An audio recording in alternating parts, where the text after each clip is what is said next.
Minha irmã, meu irmão, louvado seja nosso Senhor Jesus Cristo, para sempre seja louvado, e nossa Mãe Maria Santíssima. Eu sou o irmão Tomás de Aquino, nonato, oblato secular da Arquiabadia de São Sebastião da Bahia, da Ordem de São Bento. E quero continuar com você nesta quarta semana da Quaresma, nossa meditação semanal sobre as observâncias quaresmais, tomando como base a regra de nosso Pai São Bento, no seu capítulo 49, da observância da Quaresma. Já tivemos a oportunidade de lembrar que para o monaquismo primitivo, a experiência monástica é apenas uma experiência de radicalidade da vida cristã. O monge não se via como alguém diferente dos outros cristãos em sentido estrito, mas um cristão que buscava na vida monástica este espaço para de fato mergulhar na radicalidade de sua experiência cristã.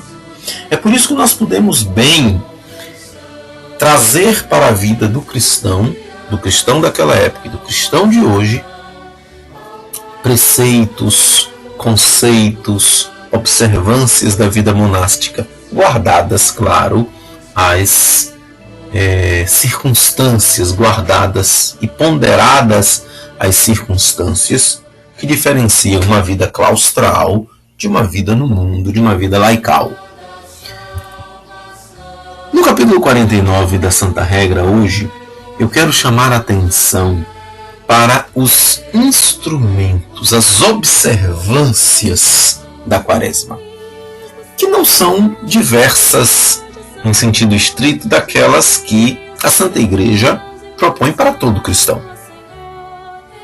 Nós conhecemos os 4 grandes instrumentos de observância quaresmal: a oração, a abstinência, o jejum e a esmola, a caridade. Estes instrumentos são propostos também por São Bento para seus monges, acrescentando, porém, nisto um aspecto que eu queria destacar, a leitura espiritual, a meditação de textos espirituais. Então, para São Bento, a leitura entra neste conjunto de instrumentos que ajudarão o cristão a viver a experiência da Quaresma. Vejamos então o que é que diz São Bento. Já conhecemos o texto da regra, não é? Ele diz: se bem que a vida do monge deva ser em todo o tempo uma observância de Quaresma, como porém esta força de poucos, por isso aconselhamos os monges a guardarem com toda pureza a sua vida nesses dias de Quaresma e também a apagarem nesses santos dias todas as negligências dos outros tempos. E isso será feito dignamente se nos preservarmos de todos os vícios e nos entregamos à oração com lágrimas, à leitura, à compulsão do coração e à abstinência. Bom, de pronto alguém poderia nos perguntar, mas ele não fala de jejum neste capítulo 49. E é verdade. Isto porque, na Santa Regra, São Bento já havia falado de jejum antes. O sistema de jejum estabelecido por São Bento para seus monges, ele progride no tempo até chegar em sua disciplina máxima na Quaresma e depois é relaxado no tempo da Páscoa. Como era o sistema de São Bento? Era o sistema monástico antigo. Durante a Santa Páscoa, quer dizer, no período pascal, não há jejum. Ninguém jejua nos 50 dias da Páscoa, porque os 50 dias da Páscoa são a celebração da ressurreição do Senhor. São como o domingo. No domingo ninguém faz penitência, no domingo ninguém jejua, porque é a celebração da ressurreição do Senhor. Todo domingo é Páscoa, portanto todo domingo é dia de festa para o cristão. É dia de celebrar a alegria da vitória de Cristo. Neste dia não há penitência, mesmo na Quaresma. Então, durante o tempo da Quaresma, não há jejum. Passado o tempo da Quaresma, São Bento estabelece os dias de quarta e sexta como dias de jejum. que era a tradição dos primeiros cristãos. Para se diferenciar dos judeus que jejuavam às terças e quintas, os cristãos primitivos passam a jejuar às quartas e sextas. Então, São Bento estabelece um primeiro bloco de jejum monástico às quartas e sextas, como todos os cristãos. Quando chegamos por volta de setembro, então entre a Páscoa e a festa da exaltação da Santa Cruz, os monges jejuarão apenas quartas e sextas. Quando chega a festa da exaltação da Santa Cruz, os monges passam a jejuar todos os dias até a hora nona, que é por volta das 3 horas da tarde.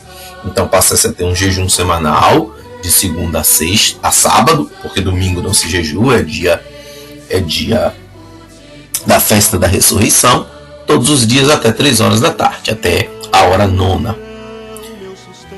Quando chega a quaresma, São Bento estabelece que esse jejum passe a ser até a hora de vésperas, que é ali até o final da tarde.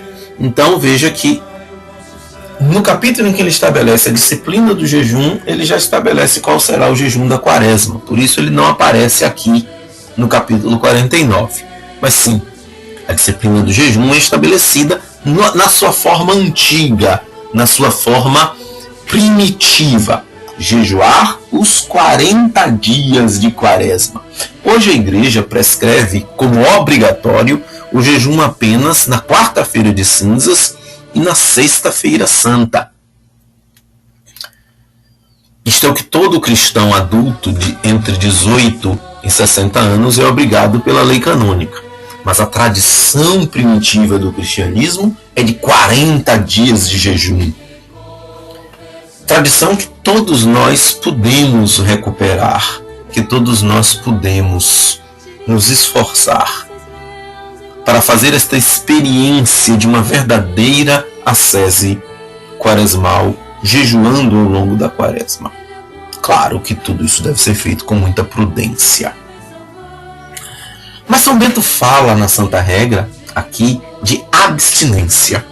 É verdade que para São Bento aqui não se trata propriamente de abstinência de carne, porque a regra de São Bento já previa uma abstinência perpétua de carne. No tempo de São Bento, os monges não podiam comer carne, a não ser que estivessem doentes. Então, quando ele prescreve abstinência durante a quaresma, ele prescreve abstinência de outros alimentos.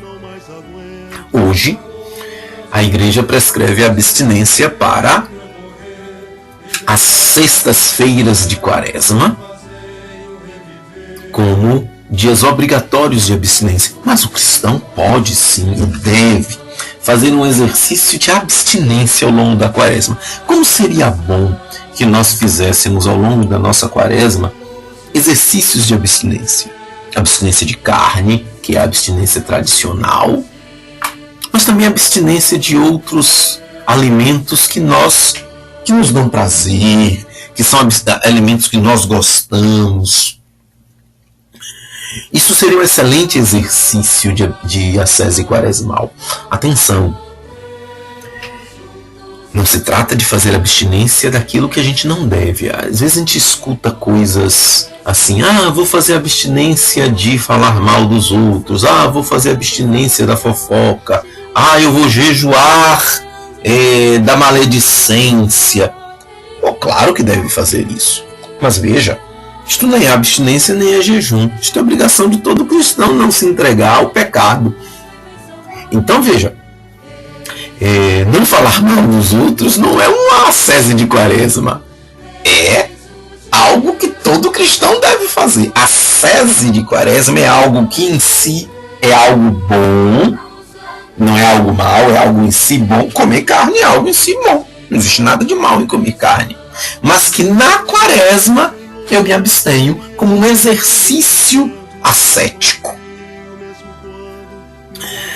Esses exercícios ascéticos devem ser encarados pelo cristão na sua dupla dimensão, ou talvez na sua tripla dimensão. Primeiro, como um esforço de uma oferta sincera a Deus. Isto é, eu que, consciente das minhas limitações, quero fazer de fato a Deus a oferta de meu sacrifício pessoal. Uma outra dimensão desta ascese é a dimensão do autocontrole. A vida do cristão é uma luta para que a alma tenha controle sobre o corpo. Ao me impor exercícios de abstinência ou de jejum, claro, tudo isso comedidamente, equilibradamente, eu vou me exercitando no controle que a minha alma tem sobre o meu corpo. Porque a perdição do cristão, um dos caminhos mais graves de perdição do cristão, está em permitir que os seus instintos, os seus desejos, o seu corpo governe a sua vida e não o contrário. Toda vez que eu me entrego a pecados como a luxúria, como a gula, me entrego a comer demais, a beber demais, a vícios tantos, ao adultério, à luxúria, tudo isso é expressão de um cristão cujo corpo governa a sua vida. Já não é mais a alma que governa o seu corpo, mas o seu corpo que, desregrado, sem comando, dá vazão a todos os seus instintos. Os exercícios de abstinência e de jejum quaresmais nos ajudam a exercitar o controle da alma sobre o nosso corpo. E são também espaços, momentos em que nos privamos de algo que vamos entregar para a caridade. Então eles têm também uma dimensão caritativa, uma dimensão fraterna, em que eu tiro de mim, subtraio de mim, não do que me sobra, mas de algo que de fato eu tiro de mim, que me faltará. Dou não do que me sobra, mas do que me falta para dar ao meu irmão. Quando eu tomo esta consciência dessa tripla dimensão dos exercícios de ascese quaresmal, do jejum e abstinência, eles ganham um novo sentido e plenamente potente para a minha própria conversão. Mas eu quero chamar a atenção, em especial, para um elemento que é próprio da espiritualidade monástica, que não está nos clássicos exercícios de ascese quaresmal, que é a leitura espiritual. São Bento prescreve que, durante a quaresma, nós nos dediquemos com maior afinco à Alexio Divina, a leitura da Palavra de Deus, a leitura meditada da Palavra de Deus e a leitura de autores espirituais. Ele vai dizer que todo monge receba um livro, um códice para ler durante a quaresma. E isso naquele tempo era um grande esforço, porque livros não se encontravam como se encontram hoje. Por que isso? Porque se eu exercito o meu corpo na subserviência à minha alma pelos exercícios do jejum e da abstinência, eu preciso exercitar a minha alma. Eu preciso educar a minha alma nas coisas de Deus. Como está, meu irmão, o seu tempo de leitura da Palavra de Deus? Você dedica um tempo para ler a Palavra de Deus diariamente? Não um tempozinho que me sobra, um minutinho antes de dormir eu pego aqui e leio rapidinho. Não, na sua organização do seu dia, tem um tempo para a meditação da Palavra de Deus, para ler e refletir e meditar e rezar a Palavra de Deus? A Palavra de Deus tem espaço no seu dia? Além da leitura da Palavra de Deus, da Sagrada Escritura, que autor espiritual te acompanha na quaresma? Que livro de um autor católico capaz de te orientar, um bom teólogo, um santo da igreja, te acompanha na quaresma? É isto que São Bento chama de leitura na quaresma. O exercício de ler a palavra de Deus diariamente e de ler um autor espiritual diariamente, ao menos ao longo da quaresma, nos ajudará a educar a nossa alma nas coisas de Deus e podermos aos poucos ir forjando um coração disponível à conversão. Que nesta quaresma você possa fazer esta experiência de, ao lado dos exercícios de abstinência e de jejum, esses exercícios de ascese mais corporal, você também fazer um exercício de ascese mais intelectual, acentuando o tempo de oração com a palavra de Deus, de meditação, de leitura da palavra de Deus, e acentuando o tempo de meditação de um autor espiritual, um santo da igreja, um doutor da igreja, um místico da igreja, um bom teólogo, que possa te acompanhar ao longo da quaresma, te ajudando a formar o próprio coração nas coisas de Deus e desenvolvendo este hábito que deve te acompanhar ao longo de todo o ano. Louvado seja nosso Senhor Jesus Cristo, para sempre seja louvado, e Nossa Mãe Maria Santíssima.